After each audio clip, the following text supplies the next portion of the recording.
On a crisp September morning in 1976, the heart of Washington, D.C. erupted in chaos.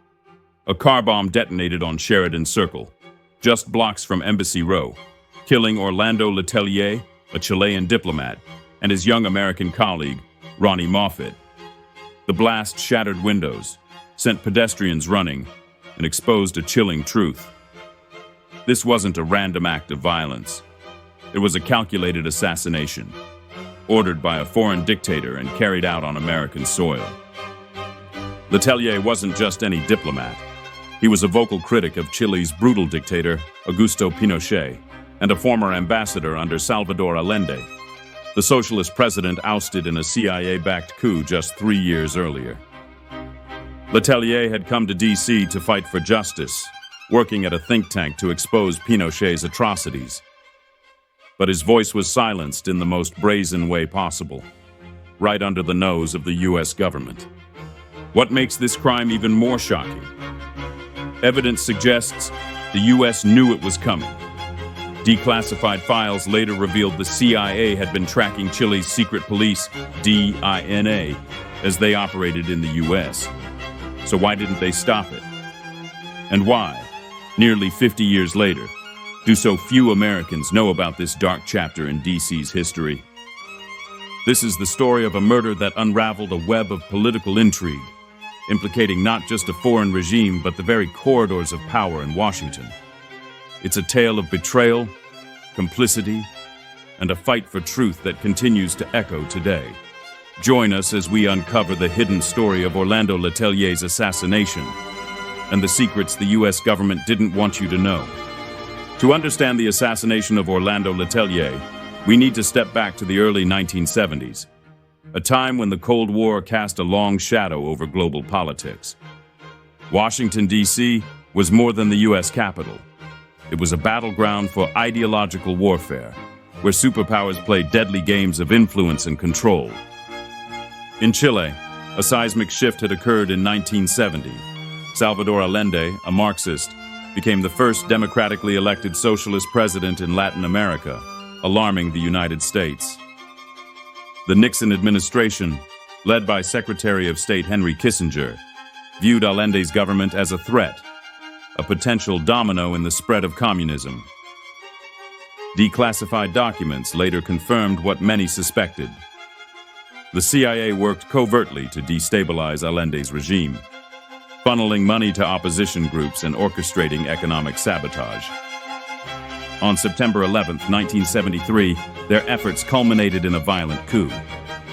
General Augusto Pinochet, backed by the U.S., overthrew Allende, who died during the siege of the presidential palace.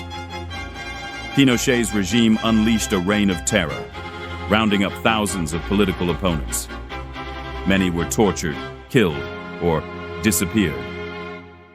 Among those targeted was Orlando Letelier, Allende's former ambassador to the U.S. and a trusted advisor.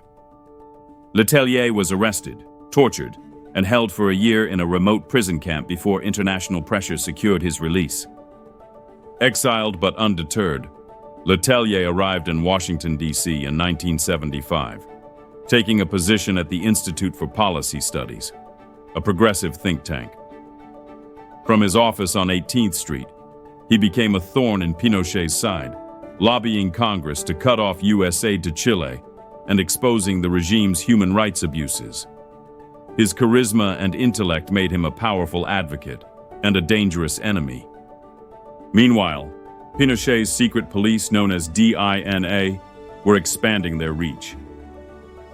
Under the direction of Manuel Contreras, a ruthless operative with ties to the CIA, DINA launched Operation Condor, a covert campaign to eliminate Pinochet's critics across the globe. Letelier, with his growing influence in D.C., was a prime target, but assassinating him in the U.S. Capitol, under the watchful eyes of the FBI and CIA, was a bold and unprecedented move. What Pinochet didn't count on was the fallout. Letelier's murder would not only expose DINA's operations but also shine a damning light on the U.S. government's complicity. At the time, the Ford administration continued to support Pinochet, even as reports of his atrocities mounted. Just weeks before the assassination, A CIA report warned of Dina's plans to target exiles in the US. Yet, no action was taken.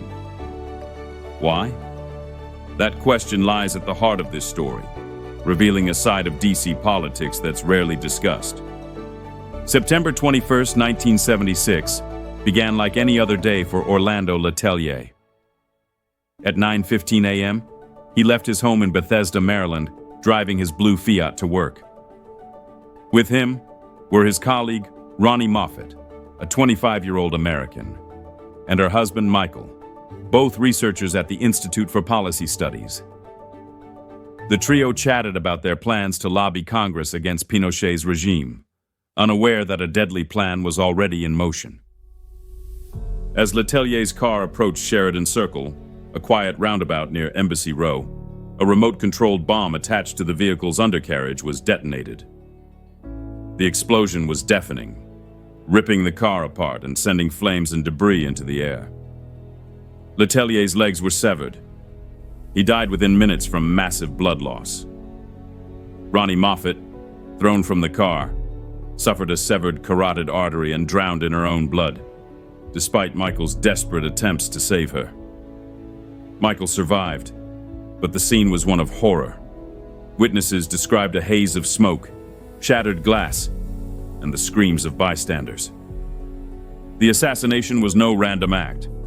It was the work of Dina, Pinochet's secret police, who had been tracking Letelier for months.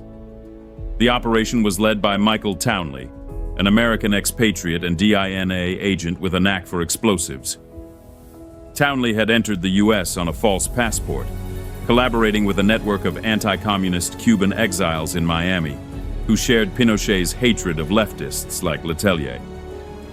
They built the bomb, planted it on Letelier's car, and waited for the perfect moment to strike. What made this crime so audacious wasn't just its brutality, it was its location. Sheridan Circle is surrounded by embassies, a stone's throw from the State Department and the White House. This was a deliberate message. Pinochet wanted the world to know he could reach his enemies anywhere, even in the heart of the US Capitol. But the attack also raised alarming questions. How had a foreign intelligence agency operated so freely in DC? And why hadn't US authorities intervened? The answer lies in a disturbing web of connections. Townley, the bomber, had ties to the CIA, having worked as an informant during the Allende years. Declassified cables later showed that the CIA knew Dina was active in the US as early as 1975, with reports of operatives targeting Chilean exiles. In August 1976, just weeks before the assassination, a CIA memo warned that Dina might attempt direct action against Pinochet's critics on US soil. Yet the agency did nothing to stop it. Some speculate the CIA turned a blind eye to protect its relationship with Pinochet, a key ally in the fight against communism. Others believe the failure was bureaucratic, a lack of coordination between the CIA, FBI, and State Department. The bombing sent shockwaves through DC. Diplomats condemned the attack, and the media swarmed Sheridan Circle, capturing images of the charred wreckage. For the Chilean exile community, it was a devastating blow, proof that Pinochet's reach extended far beyond Santiago. But it also galvanized Letelier's allies, who vowed to seek justice. Little did they know, the investigation would uncover a truth even more explosive than the bomb itself. The US government's fingerprints were all over this crime. The FBI took charge of the Letelier assassination case, but the investigation was fraught with challenges from the start. The crime scene on Sheridan Circle offered few clues.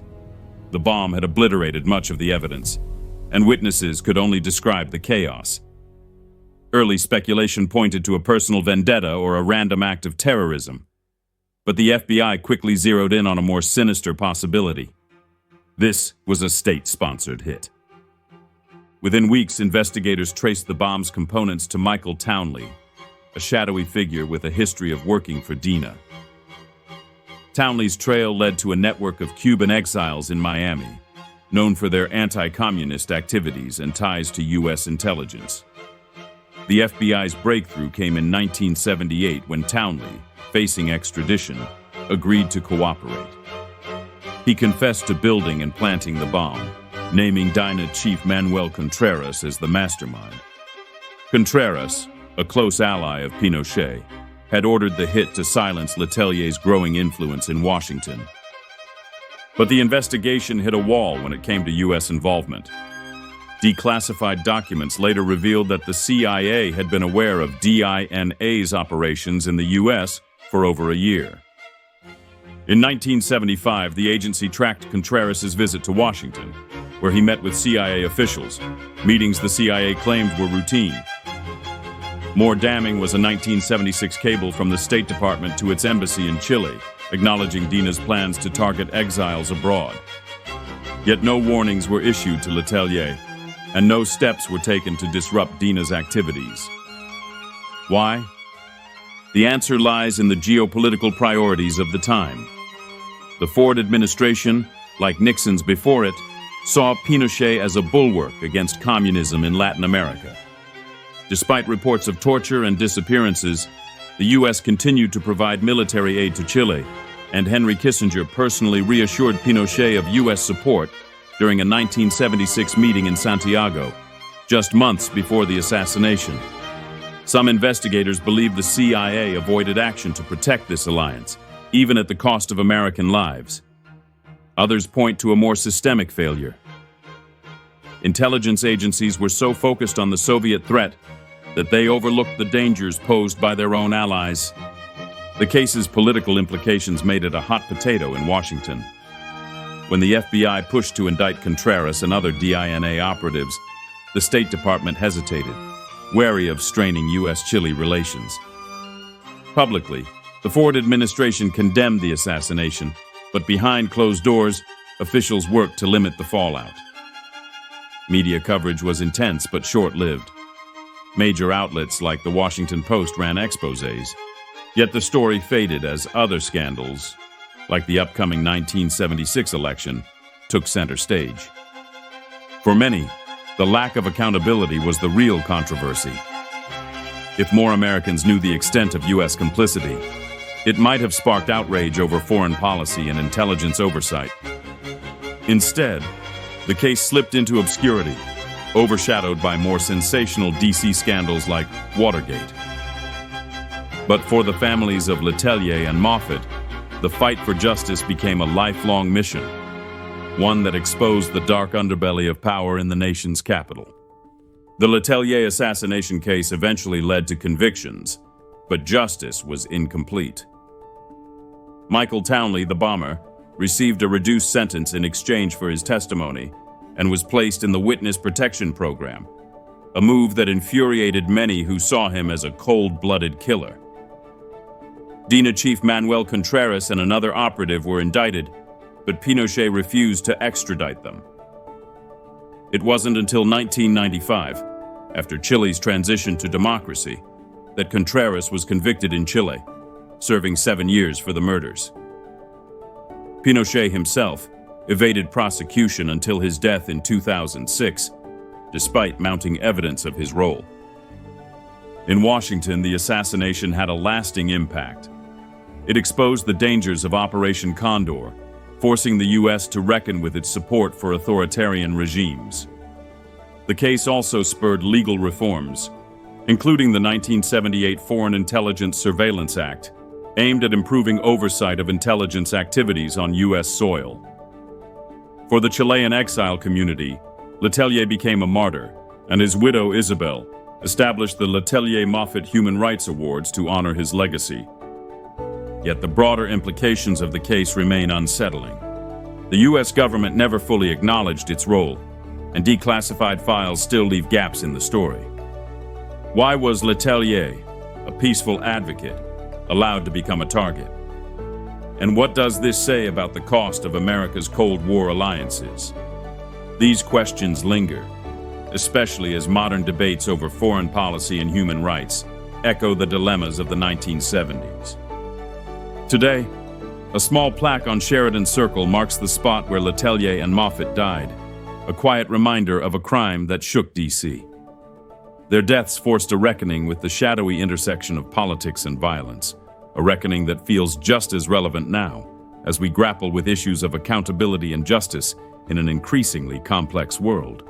The assassination of Orlando Letelier and Ronnie Moffat was more than a crime. It was a stark reminder of how far the tentacles of power can reach, even into the heart of Washington, D.C. It revealed the cost of political expediency, where alliances with dictators trump the safety of those fighting for justice. Nearly 50 years later, the story remains a haunting lesson in the dangers of unchecked power and the importance of holding governments accountable. What do you think? Should the U.S. have done more to protect Letelier?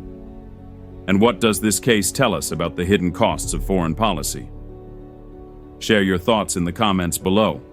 And if you found this story as gripping as we did, be sure to like, subscribe, and hit the bell for more untold tales of crime and intrigue. Next time, we'll dive into another forgotten chapter of history, one that might just change the way you see the world. Until then, keep questioning, keep exploring, and never stop seeking the truth.